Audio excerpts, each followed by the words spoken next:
Hello, Green Wave Nation. We're back with week 2 of our senior spotlight that we started last week. This week we have the pleasure of sitting down with Mr. Ethan Brandon. Welcome to the show, Ethan. Thank you. I guess start off, kind of tell the fans what's your role and everything on the football team, how long you've been playing. I play wide receiver and safety. I've been playing since freshman. Sophomore year, I got some playing time, a little bit varsity. Went from there. And so what positions do you play beside receiver? Wide receiver and safety. And you do some punt returns? Yeah, punt return, and that's about it on special teams. You know, that might be something to explain because I don't think many people, even a lot of guys that have played football, when you get back there as a punt returner and you're back there by yourself and you got 11 guys focused right on you and that ball goes up in the lights, kind of talk about what that's like. It's pretty unreal feeling there. You can kind of just see everyone in the peripheral vision. You're looking at the ball, but you can see everybody running at you. Pretty scary, but you know, just gotta catch it, do what you can do with it. And let the good times roll. Yeah. Well, the E-Town game, you had a great game to kind of set the tone for the rest of the season.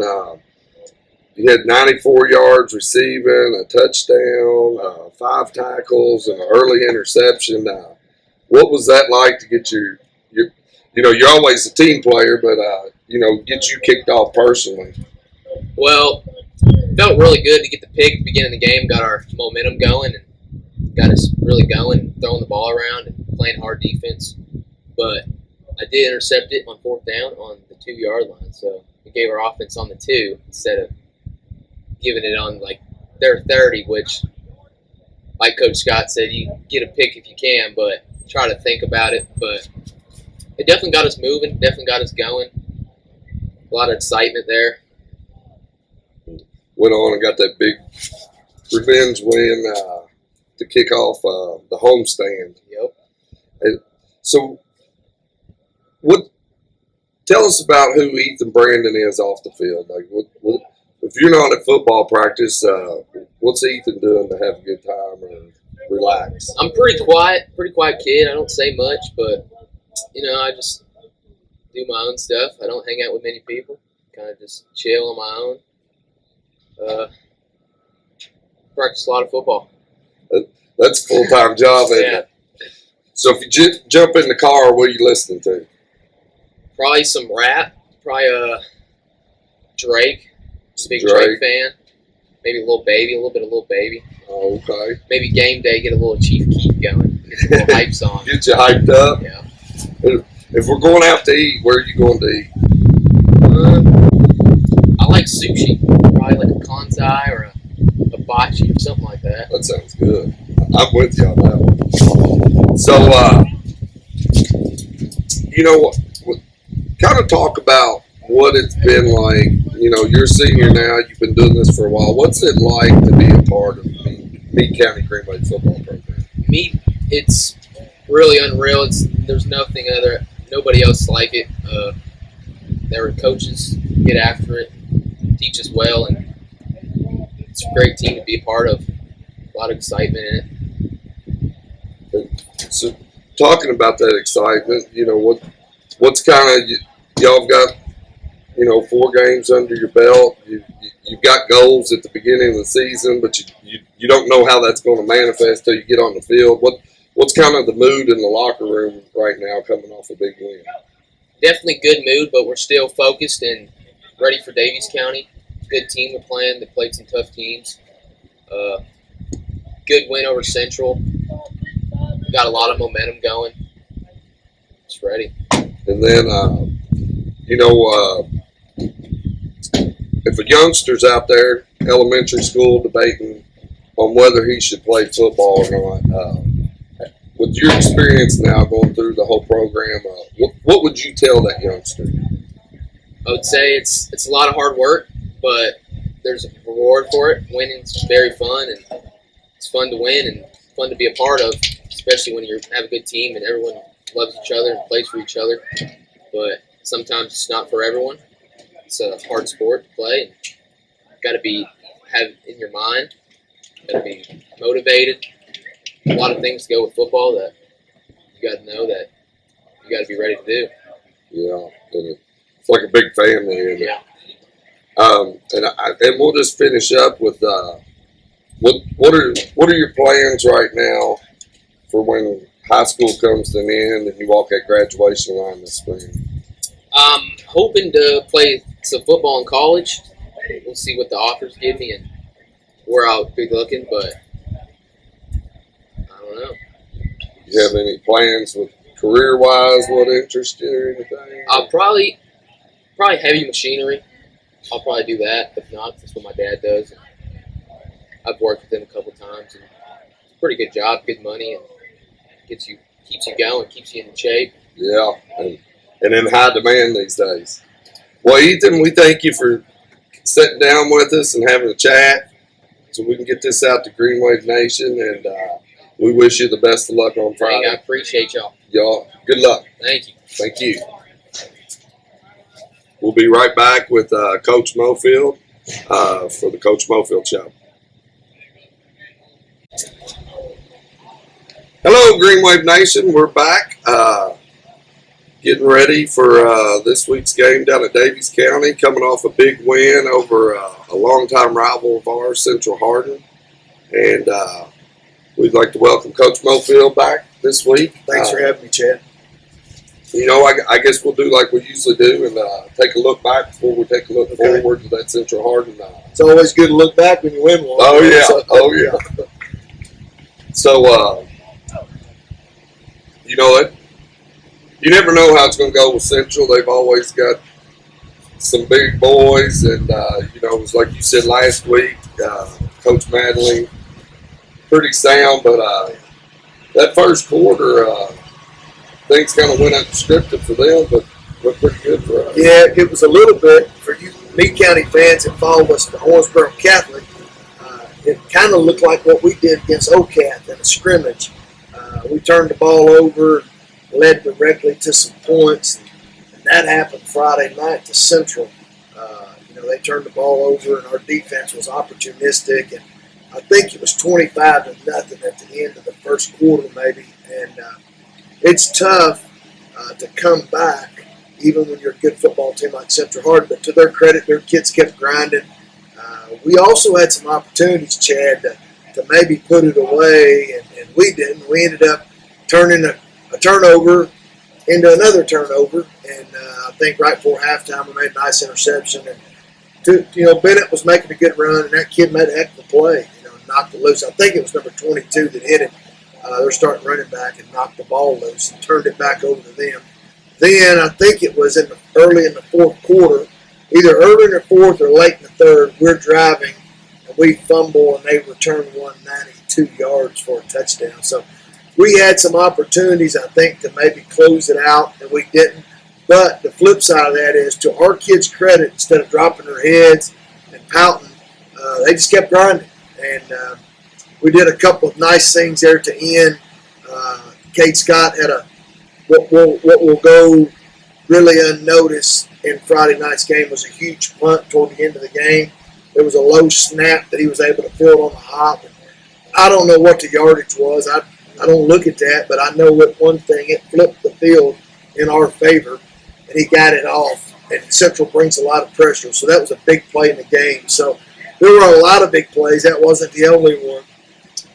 Again, my reflection on this game, like all the previous wins we've had, it was a total team effort, led by some guys that, whether they had one carry, one tackle, a few blocks, everybody pitched in. I thought we were sound in all three phases of the game Friday night. Yeah, and it was a little bit of a roller coaster, for sure. And that's always, especially against a fundamental team like Central Hardin. We jumped up to that 25-0 lead, and it's like you almost knew in the back of your head that it was going to be an effort to maintain that, because on their field you just didn't feel like they're going to lay down. Well, what happens is in those situations when you score those defensive touchdowns quickly, they get the ball back. So time of possession, I don't know what it was. We got it somewhere, but I can tell you we didn't possess the ball a long time in the first half because we scored on defense a couple times, and then they would get the ball back. And they're a ball control, time-consuming offense that'll try to go over the top, hit you with a big play off a play action typically. And they tried that a couple times, and they had success once or twice. But when it came time to close out the deal, we had a couple of big plays in the secondary, a couple of big pass rushes with our defensive line. I thought our defense in the end stepped up and sealed the deal for us. Yeah, and then like you talked about that first quarter, White Rainey scooped one up, ran it back 46 yards. Bennett Hobbs scooped one up, ran it 56 yards, and it's always turnovers they can swing you either way. And Chad, I'll just be honest. I'm no fool. And people out there watching this aren't foolish either. We've had some games in years past where the ball didn't bounce our way. The ball Friday night bounced our way a few times. Connor Cole caught a ball that was ricocheted off of one of our receivers and / Central Hardin defenders that kept a drive going. Cade Scott, on a nice run, got the ball knocked out of his hand and dropped the ball. It was fumbled forward, and we recovered it. So I'm not foolish enough to say, we got some breaks, but I'm going to tell you what, we've been on the other side of them not going our way, so I make no apologies for that. It happens sometimes. One thing I'll say about those scooping scores is I think it's a little bit attributed to our athleticism this year. I've seen teams at Meade County that will have a hard time scooping and scoring sometimes. But this is a bunch, I think, that athletic enough to where they can make some plays. So you got to give us credit for that because, and we, like I said earlier, we gave a couple back there, too, that we probably could have, Yeah. So some people, the naysayers will point to, well, Coach, they gave you the game. Anybody that watched that game all the way through will know that we about gave it back to them, too. So those things kind of wash out. Oh, yeah, because, and you hit on it there in the third quarter. It went in 25-11 at the half, and they kind of tightened it back up, and then we come out and get a big score and go up 32-11. And we're driving down the field, have a great drive on the 4-yard line. It looks like we're going to blow this thing open, make it 40-11, and they scooped it and ran it 92 yards, and now we're in the ball game. Yeah. Well, we knew Central Hardin's a good football team. They only lost to Manual 20-7, and if you watched that game, it could have been closer than that. Manual's one of the premier programs in the state of Kentucky, so I think that tells you a little bit about the quality of team that Central has. They're a good football team. They'll win a bunch of games the rest of the year. So that was a good win for us. And our kids were ready to play. They made some mistakes. We made some mistakes. And we ended up being able to pull it out. So we're fortunate, but I think we also, our kids were ready to go. So I got to give them credit for that. Yeah. Well, I think probably, there was all kinds of exciting plays, but for me, that last drive, I think there was like 4 minutes left in the game. Central's down by a touchdown. They've got the ball. And for those of you that weren't there, Coach Mofield hit on this last week's show. Their quarterback wasn't a skinny guy. I mean, he was solid. And our defense came out there, and they laid the wood. They knocked the ball loose a little bit, and he wasn't going nowhere. Now, I tell you, a couple guys on defense that I noticed, Ethan Kaiser, who we just got back last week, made a huge 4th down stop in the second half that was huge for us. He made the initial contact, and some of us rallied, some of the other guys rallied to the ball, but that was huge. I thought Thomas Fox had maybe one of his best games since he's been a Meade County football player. He's a junior for us. Thomas starts at left tackle, and he also starts at defensive end. And every few times where Coach Scott's scheme was when they would fake the jet, they love to run jet sweep. But if you're at the game, it's a wide play where they try to get the edge, and they're dang good at it. Well, off that same look, they'll keep the Spurrier kid, the quarterback, number 15. Well, I don't think he ever got a full head of steam on any of those. Thomas hit him in the backfield 2 or 3 times on that, and they never really came back to that. So we were fortunate enough to I think, bottle him up because his running ability is just as good as his throwing ability. It was kind of a bend but don't break. You know, he did hit a couple big pass plays, but they're going to do that. I mean, they're a good football team. We knew we weren't going to shut them out. If we did, that would have been pretty amazing because they're good. Yeah. They score a lot of points. But anyway, it was a nice win. And there again, I think I said this last week. Credit to Coach Manley for keeping that game on the schedule. We're not in their district anymore, but it's still nice to be able to drive 40 minutes down the road and play an opponent instead of having to drive 2 hours. We don't play North anymore. We don't play John anymore, which is a shame. North's been a rival for ours since, I don't know, before I came here in 1990. So it's been a long time. Yeah. And it's been kind of an evenly matched rivalry because there's no other school in the county. So hats off to Tim for keeping it going. And at some point, maybe in the near future, we can reunite with North. I don't know the possibilities of ever getting back with John again. But I think North might be something in the future we can bring back again, hopefully. Yeah. Well, it just makes for such a great atmosphere, with the tradition. And it was just, for those that didn't go to the game, that's not necessarily a friendly place to play because not only do they pack the stands for it, but they put those fans are right on the back of the end zone. I mean, they're right there in your face. It's a good environment. It's a good, and you're right. I don't say this enough, but thank you the Greenway faithful that showed up. There was a bunch of you there outside the bleachers packed. There's a lot of noise. The fans get rowdy, and our kids feed off that. So please continue to do that. I think we are playing an exciting brand of football. We score some points. Our defense hustles and hits, and our special teams are keeping us, help us stay in the game. These young men feed off people's support. You're not going to win every one, but man, just being there and showing up for these young men is special. So thank you, Greenway Nation. Yeah, that's another thing that last drive we were talking about that Central had the ball. Our fans were up on their feet screaming, and I mean, you don't always see an away crowd like that, but that had to be good for the boys. Pretty special. So hats off to our fans. Well, like every week in football, you can only linger on a great win so long because there's more smash mouth coming at you next week with a new opponent. And so this week we get to go back down to Owensboro, and we are playing a foe that is no stranger to us.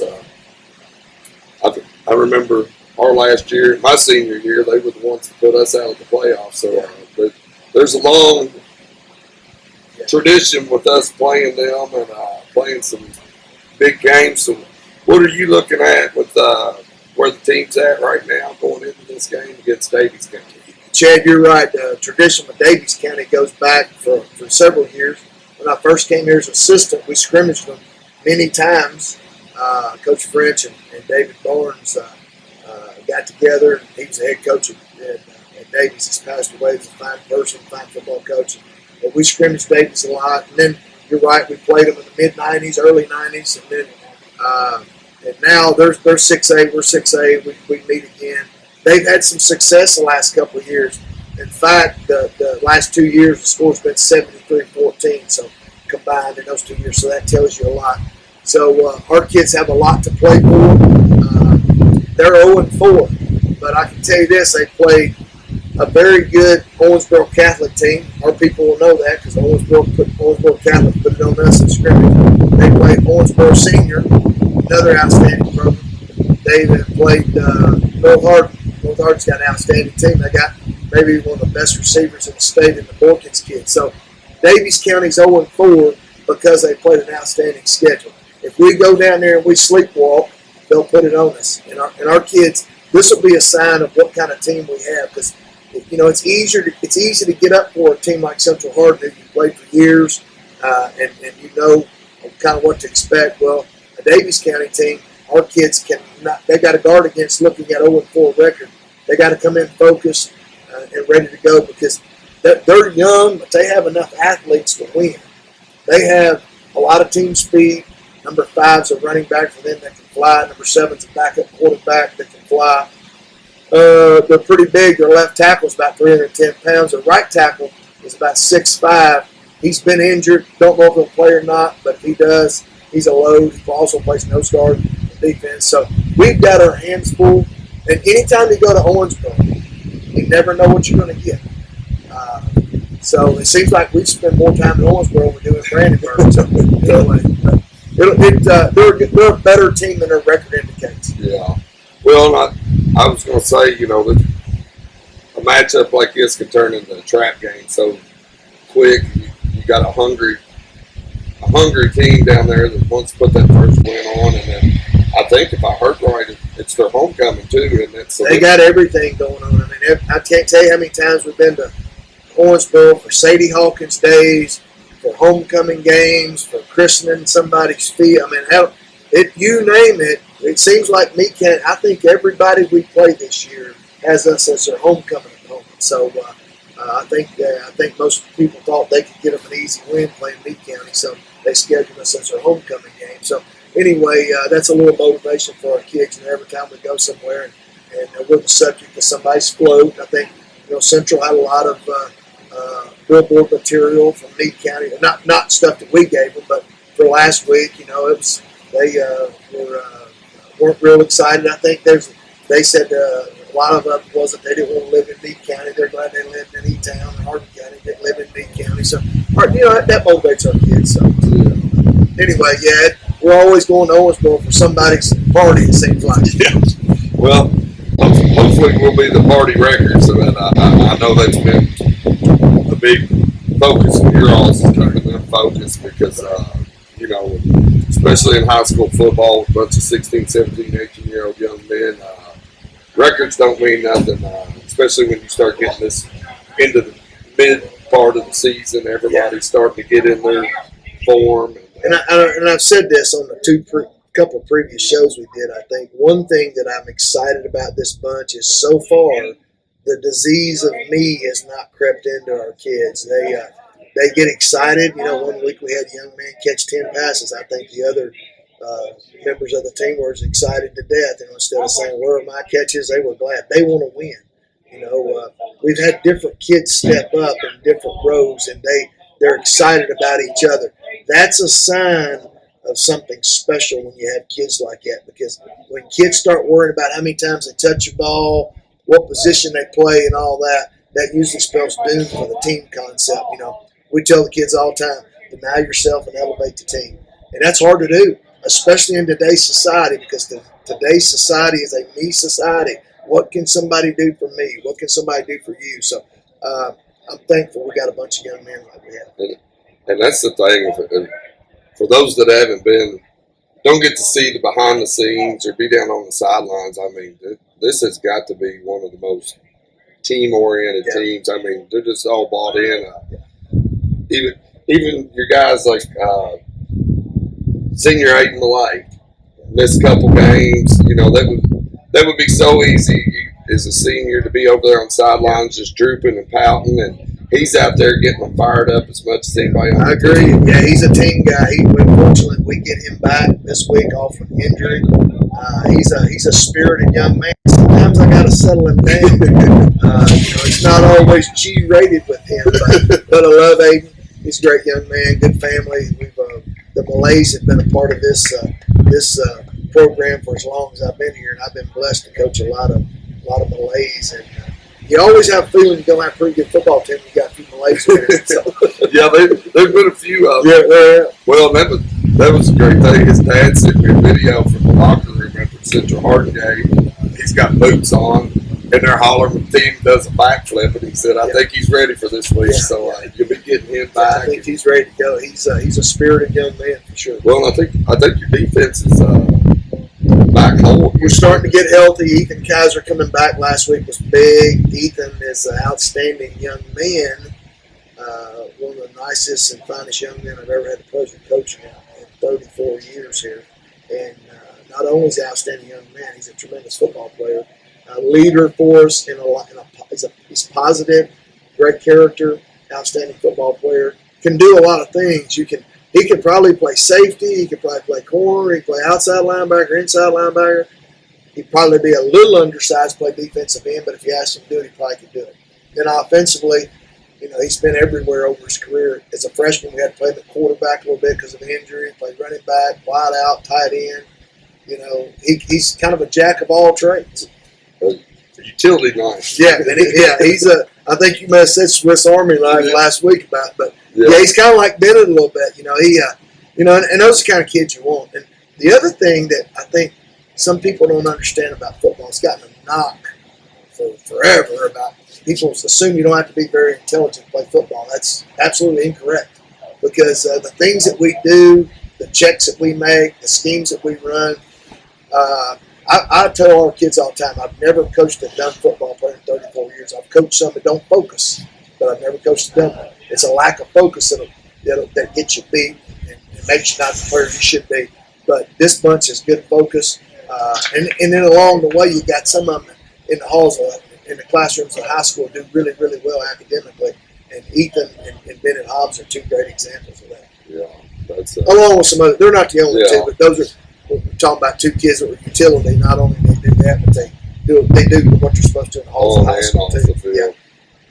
Can't have enough of those. Right. Well, Coach, we wish you the best of luck this week as you travel down to Owensboro, and we got one more game after that before we get to come back home. We played we got Daviess County Friday night, and we played Bardstown away. We had 3 in a row away. Counting last week's game, this one, and the week after, and then we'll come back home. We'll start district play, and that's big. But we tell our kids the most important game is Daviess County game because it's the next game on the schedule. Football's such a fleeting. This is week 5 already, Chad, and it's gone by. And I reminded our seniors yesterday. I said there'll never be anything like this. You can go play at Campbellsville, Notre Dame, Tennessee, Lindsey Wilson. There'll never be anything like playing at Meade County High School. You'll never have this kind of. You can go. It'll be special if you play somewhere else, but not as special as this. I'm just a firm believer in that because your high school days go by fast. But being a Greenway football player goes by fast. And hats off to these young men that have stuck with it. Some of their teammates, our junior class, started out well into the 20s. A lot of those juniors have quit. It's not that they couldn't probably do it physically, but they just couldn't stick with it, And there's something about it, kids that are able to see stuff through, because they have a vision to see. They can begin with the end in mind. They know what lies ahead. Some other kids can't do that. It's they can't stick with it. They quit. They surrender easy. But these young men have stuck with it, and I think the fruits of what they've done are paying off. Absolutely, it's been a fun ride, but I'm like you. I can't believe we're already it's going by fast. Moving towards the halfway point. But we wish you luck, and we thank you for taking the time. And any of y'all out there in Green Wave Nation want to make that trip down, it's like Coach said earlier, especially when you go into other teams' places, it's always good to have Green Wave Nation down there cheering in the stands. And hey, you can stop in and get you some barbecue on the way down there. I hear they got pretty good barbecue. Pretty good.